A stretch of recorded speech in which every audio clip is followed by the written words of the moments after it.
অভিনন্দন জানাই যারা ডাকসু নির্বাচনে জয়ী হয়েছে তাদের। এটাই গণতন্ত্রের রীতি।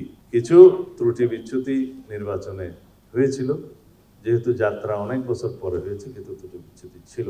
কিন্তু পত্রিকায় দুই একটি পত্রিকায় দেখলাম যে ছাত্র শিবিরের প্যানেল জয়ী হয়েছে। তা আমি আপনাদের সামনে বলতে চাই, সাংবাদিক বন্ধুদের উদ্দেশ্যে বলতে চাই, আমার জানা মতে বাংলাদেশ ইসলামী ছাত্র শিবির ডাকসু নির্বাচনে অংশগ্রহণ করেনি। এই নামে এই ব্যানারে কোনো প্যানেল প্রদান করা হয়েছে কি? না। তো পত্রিকা বিভিন্ন মিডিয়াতে এইভাবে আসছে কেন?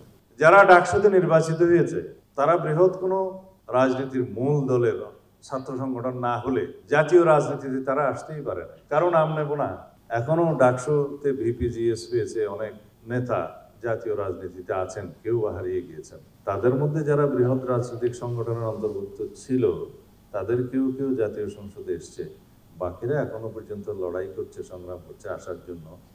আমি কারো নাম নিয়ে বলাটা ঠিক হবে না, আমি তাদের উজ্জ্বল ভবিষ্যৎ কামনা করি, কিন্তু এখনো পর্যন্ত কামিয়াব হয় নাই। এটা হচ্ছে বাংলাদেশের জাতীয় রাজনীতি এবং ছাত্র রাজনীতির একটা পোস্টমর্টেম বিশ্লেষণ। তবে এটা আমি উৎসাহিত করি যে বাংলাদেশের ছাত্র রাজনীতির এবং বাংলাদেশের স্বাধীনতার ইতিহাস থেকে শুরু করে, স্বাধীনতার পূর্ববর্তী ইতিহাস থেকে শুরু করে এখনো পর্যন্ত বাংলাদেশের রাজনৈতিক পরিবর্তন যা কিছুই হয়েছে, সামাজিক পরিবর্তন হয়েছে, আমরা বাংলাদেশ জাতীয়তাবাদী ছাত্রদল ব্যানারে দলীয় নামে ঘোষণা দিয়ে আমরা নির্বাচনে অংশগ্রহণ করেছি, আমাদের ছাত্র অংশগ্রহণ করেছে। অন্যান্য কয়েকটি দল, এমনকি ইসলামী ছাত্র আন্দোলন নামে একটি দল নামে করেছে, কেউ কেউ স্বতন্ত্র শিক্ষার্থী ঐক্য নামে করেছে, কেউ সমন্বিত শিক্ষার্থী সংসদ নামে করেছে, বৈষম্য বিরোধী শিক্ষার্থী সংসদ নামে করেছে, অপরাজেয় ৭১, অদম্য ২৪ নামে করেছে। কিন্তু যারা স্বনামে ছাত্র সংসদ নির্বাচনে অংশগ্রহণ করতে চায়নি তার একটা উদ্দেশ্য তো অবশ্যই আছে। যারা আজকে জয়ী হয়েছে তাদের দেখলাম প্যানেলটা ছিল ঐক্যবদ্ধ শিক্ষার্থী জোট। সেই ব্যানারে যারা জয়ী হয়েছে আমি আবারও ব্যক্তিগতভাবে তাদেরকে অভিনন্দন জানাই। আমাদের ২০২৪-এর ছাত্র গণ অভ্যুত্থান পরবর্তী সময়ে আমাদের সবচেয়ে বড় সংগ্রামের নাম হচ্ছে, আমরা আরেকটি সংগ্রামে লিপ্ত আছি। সেই সংগ্রাম হচ্ছে বাংলাদেশের নতুন যাত্রায় রাজনৈতিক সংস্কৃতি পরিবর্তনের সংগ্রাম। আমাদের এই রাজনৈতিক সংস্কৃতি পরিবর্তনের সংগ্রাম চালু রাখতে হবে। নতুন রাজনৈতিক সংস্কৃতির ধারা প্রচলন করতে হবে। সেই সংস্কৃতি কি?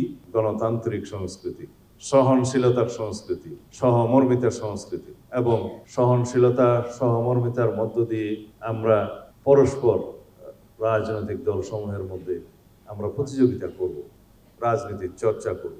যদি আমরা ফ্যাসিবাদের পুনরুত্থান না চাই, ব্যক্তি স্বৈরতান্ত্রিক পদ্ধতি অথবা দলীয় স্বৈরতান্ত্রিক পদ্ধতির উত্থান না চাই, সংসদীয় একনায়কতন্ত্র না চাই এবং একদলীয় রাষ্ট্র ব্যবস্থা কামনা না করি, তাহলে আমাদেরকে নতুন গণতান্ত্রিক রাজনৈতিক সংস্কৃতির ধারাবাহিকতা বজায় রাখতে হবে, চর্চা করতে হবে, লালন করতে হবে। এইভাবেই আমরা গণতান্ত্রিক রাজনৈতিক সংস্কৃতির চর্চার মধ্য দিয়ে আমরা বিগত দিনের ফ্যাসিবাদী অগণতান্ত্রিক রাজনৈতিক অপসংস্কৃতিকে বিলুপ্ত করতে পারবো, অপসারিত করতে পারবো। এই ছাত্র রাজনীতির মূল সূত্র হবে বাংলাদেশে জবাবদিহিতামূলক, সাম্যভিত্তিক, সুশাসন এবং নৈতিকতার রাজনীতি প্রতিষ্ঠা করবে। সুতরাং আমরা এই রাজনৈতিক সাংস্কৃতিক পরিবর্তনের জন্য আমরা নিজেরা সংগ্রাম করি, প্রস্তুত হই এবং প্রতিষ্ঠা করি।